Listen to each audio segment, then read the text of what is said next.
sebelumnya Assalamualaikum warahmatullahi wabarakatuh. Waalaikumsalam warahmatullahi wabarakatuh. Ya, terima kasih Teh atas waktunya. Mohon maaf ini. Sama-sama Teh. Mungkin seperti yang sudah ya awal WA ya Teh, ya kami dari siswa IKIP Siliwangi gitu mendapatkan tugas mata kuliah Entrepreneur Literasi Bahasa untuk mewawancarai salah satu penulis atau penerbit gitu. Dan Masya Allah ketika saya menghubungi teman saya Teh Puspa gitu, beliau langsung merekomendasikan Teteh gitu. Oh gitu ya. Karyanya Masya Allah katanya gitu. Dan Tari pribadi sangat penasaran sekali gitu Teh dengan karya-karya Teteh yang Masya Allah katanya gitu. Ya mudah-mudahan selain untuk memenuhi tugas juga kami di sini bisa mendapatkan ilmu lah gitu ya Teh ya, karena dari bahasa dan sastra juga ya, mudah-mudahan kami juga bisa mengikuti jejak Teteh gitu untuk menjadi seorang penulis. Ya. Sebelumnya Teh mohon maaf kami mau bertanya dulu tentang profil Teteh mungkin. Boleh, gitu. boleh. Ya, waktu dan tempatnya saya persilahkan. Apa nih yang mau ditanyanya? Boleh langsung aja datanya. Ya. Kan saya nggak tahu nih. Nanti siapa tuh saya cerita yang kemana-mana gitu ya. Ya, untuk profilnya mungkin Teh dari bisa ya mungkin dari biodata Teteh gitu. Lalu untuk proses perjalanan mungkin ya Teh ya, untuk Teteh menjadi penulis itu seperti apa begitu. Oh gitu. Kalau profil saya mah, saya seorang ibu bersuami satu ya. Anaknya 2. Anak sulung saya itu 14 tahun perempuan. Kalau laki yang bungsu itu 8 tahun gitu, laki-laki. Nah, saya tinggal di Bandung dan oh iya, usia perlu nggak? Kalau boleh. Usia saya itu hitung sendiri ya, pokoknya kelahiran 76 aja. Ya. Teman-teman usia berapa? Ini pasti masih muda-muda banget ya? 20. 20-an, oke. Lebih dari setengahnya ya, cocok jadi anak saya. Ya, terus kalau hobi saya itu baca buku ya, terus kemudian juga dengerin musik, terus pokoknya segala sesuatu sama yang berhubungan dengan coklat ya, itu saya suka gitu. Dan ya tentu saja nulis ya. Butuh waktu berapa lama untuk menulis satu buku? Beda-beda Teh, jadi dari buku pertama itu sekitar 2-3 bulan, buku kedua kayaknya 3-4 bulan, buku ketiga ini yang paling lama. Tadi udah menerbitkan buku ya Teh. Nah, kontrak dengan penerbit seperti apakah sih yang Teteh terima gitu? Apakah ada kriteria-kriteria tertentu untuk penerbitnya sendiri? Oh, kalau beda-beda sih Teh. Kalau misalnya yang pertama dan ketiga, yang pertama itu Sigi Kata, terus yang kedua kan Indi ya. Jadi saya kalau Indi itu karena penerbitnya kecil, jadi dia kita yang modal, kita bayar dulu gitu. Tapi kalau mayor itu kita penulis itu tidak mengeluarkan sepeser pun sampai proses buku terbit. Nah, dan dari situ dia dapat royalti gitu, sekian persen sesuai kesepakatan gitu. Nah, yang ketiga pun sama. Memang nama penerbitnya beda, tapi orangnya yang ngajak kerja sama saya sama, orangnya pindah ke perusahaan yang ketiga ini gitu. Jadi yang buku pertama dan ketiga itu penerbitnya sama gitu. Orangnya sama, penerbitnya beda gitu. Nah, jadi kesepakatan seperti apa ya? Tentu beda ya antara indie dan mayor. Kalau mayor ya tadi saya sampaikan, penulis itu tidak mengeluarkan sepeser pun uang. Dan pada saat setelah buku terbit, berapa yang terjual, dia dapat royalti sekian persen gitu. Cukup nggak untuk itu soal ya tadi Teh kesepakatan itu? Penerbitnya apa? Boleh sebutkan namanya? Kalau yang buku pertama itu Sigi Kata. Sigi Kata. Kata Depan, maaf. Oh, Kata Depan. Kata Depan itu penerbit mayor, sampai sekarang masih ada. Yang kedua itu Indi, penerbitnya Indi, Diandra nama penerbitnya. Diandra. Terus yang ketiga itu Sigi Kata. Ini mayor juga, jadi saya nggak ngeluarin apapun, bahkan promo segala macam itu ditanggung gitu ya. Nah, Sigi Kata ini, pemimpin redaksinya itu dulunya adalah pemimpin redaksi di yang Kata Depan pertama, tapi dia pindah ke sini gitu. Jadi orangnya itu aja Sama sebetulnya aja. gitu. Oh iya.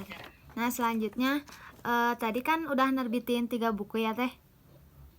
Ya. Di antara ketiga buku itu yang paling bestseller menurut teteh itu yang mana?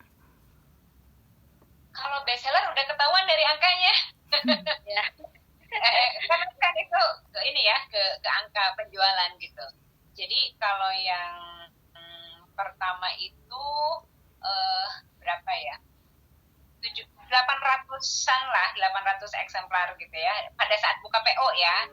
Kan kemudian memang setelah dijual di marketplace oleh para reseller, ya itu beda lagi ya gitu. Tapi ini saya cerita di buku pada saat PO pertama saja gitu. Kalau yang kedua, karena itu indie, itu jauh lebih sedikit, sekitar 100 kalau nggak salah ya si buku yang terjual. Nah kalau yang ketiga ini, alhamdulillah sebentar saya ngitung dulu.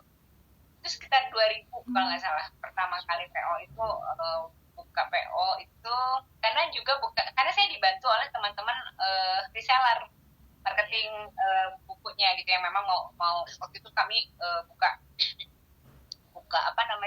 buka pendaftaran untuk siapa yang menjadi marketing PO buku saya ini. Nah kebetulan banyak lulusan kelas berbenah sadis yang tertarik untuk jadi marketingnya gitu. Gitu, jadi kurang lebih yang buku ketiga itu sekitar 2000 eksemplar terjual pada PO pertama. Di luar setelah itu masih ada kan ya. Gitu. Yang paling kalau ditanya paling bestseller yang mana ya? Buku ketiga. Gitu. Nah, judulnya mungkin tuh yang ketiga itu judul Berbenah sadis. Oh masih berbenah sadis ya. Berbenah sadis, tapi fokusnya ke rumah ya, berbenah barang. Ya. Oh iya. Karyanya sudah banyak ya, 3 mah udah banyak gitu. Mudah-mudahan nanti bisa nge-share lagi ilmu-ilmu yang lainnya gitu ya teh ya, melalui buku-buku atau karya yang lain gitu. Nah ya jujur saja banyak sekali yang pengen kami tanyakan gitu. Ini untuk Tari pribadi sih banyak ya ada lah ketertarikan gitu ya teh ya, dan banyak sekali masih banyak ya penasaran gitulah tentang isi bukunya gitu. Terus ya pengen banget gitu ikut kelasnya, apalagi kalau udah berumah tangga ya teh. Iya, harus bisa ngurus rumah dan lain sebagainya kan gitu ya teh ya. Tapi mungkin kalau waktu juga ya teh. Mungkin ada satu pertanyaan lagi teh terakhir. Boleh Canda mangga. Ya kan gimana buat pesan untuk para penulis pemula agar menjadi penulis buku yang memiliki kualitas dan kekhasan? Mungkin ada pesan. Nah itu ya. Penting sekali. Tipsnya kalau mau jadi penulis gitu ya, sebetulnya ini nggak berlaku pemula atau yang sudah benar jadi penulis gitu ya. Yang pertama harus tetap mau belajar, karena ketika kita menuangkan sesuatu dalam bentuk tulisan, kalau kita berhenti belajar ya cuma segitu-gitu aja gitu. Terus kemudian yang kedua, kuasai betul cara penulisan ya, kaidah bahasa Indonesia yang benar. Boleh kita misalnya bikin novel yang gayanya gue lu tuh misalnya, tapi tetap ada kaidahnya gitu kan, susunan kalimatnya juga harus betul. Pakai bahasa informal nggak apa-apa, bahasa gaul boleh banget gitu ya. Kan nggak mungkin kita sasarannya remaja, bahasanya Anda siapa gitu kan, nggak bisa ya gitu. Jadi kuasai bahasa Indonesia yang benar, terus tampilkan ciri khasnya ya, misalnya dengan pakai gue lo itu boleh banget gitu. Terus kemudian juga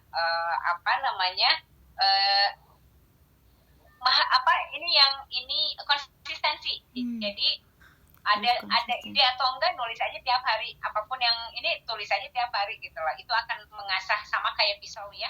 Pisau kalau nggak diasah tiap hari nggak akan tajam gitu. begitupun kemampuan menulis kita. Kalau kita tidak menulis setiap hari, walaupun apa ya nulis apa, tulis aja apapun gitu ya, semua tuh bisa jadi tulisan begitu.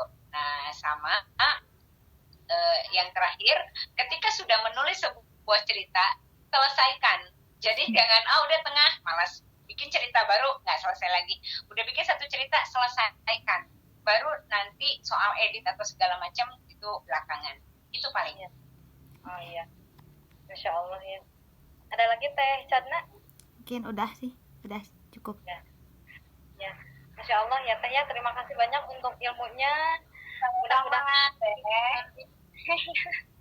Masya Allah. Doanya juga Teh buat kita mudah-mudahan bisa jadi penulis Amin, amin. Insya Allah bisa ya, asal itu tadi praktekin tipsnya.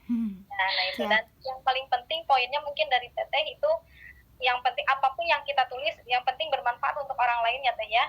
Isinya tidak hanya Jadi hati-hati kalau teman-teman tahu, kalau boleh saya tambahin nih, Teteh pasti tahu ya Wattpad ya. Ya, tahu. ya. Ya, di situ banyak banget cerita yang Ya. 17 tahun ke atas ya, Ya, yang nggak betul. penting banget menurut saya, bahkan bisa jadi bikin ketagihan anak-anak muda gitu ya. Karena itu kan kalau udah pornografi itu bisa lebih parah kerusakan otaknya sebetulnya gitu. Nah, jadi pesan saya untuk teman-teman yang mau menulis, tulislah yang bermanfaat. Bisa kok bikin cerita romantis tanpa harus menampilkan adegan ranjang gitu. Gitu. Kayak begitu. Jadi kenapa ya? Karena apapun yang kita lakukan kan nanti ada hisabnya ya. Gitu. Ada Kita dimintain pertanggungjawabannya gitu. Itu yang harus dijaga. Begitu, cukup sepertinya. Cukup. Ya, Teh, makasih banyak ya. Terima kasih banyak. Kasih banyak ya Teh. Ya, mudah-mudahan Teteh sehat selalu. Amin. Amin, makasih nih. Ya. Mudah-mudahan Teh Cadna sama Teh Tari juga sehat-sehat ya. Amin. Amin, amin, amin. Terima kasih banyak untuk waktunya. Sama-sama. Mungkin udah ya Teh Cadna ya. Ya, cukup. Oke, Dibuka dengan salam, ditutup juga dengan salam. Wassalamualaikum warahmatullahi wabarakatuh. Waalaikumsalam warahmatullahi wabarakatuh. Mangga. Lah. Ya.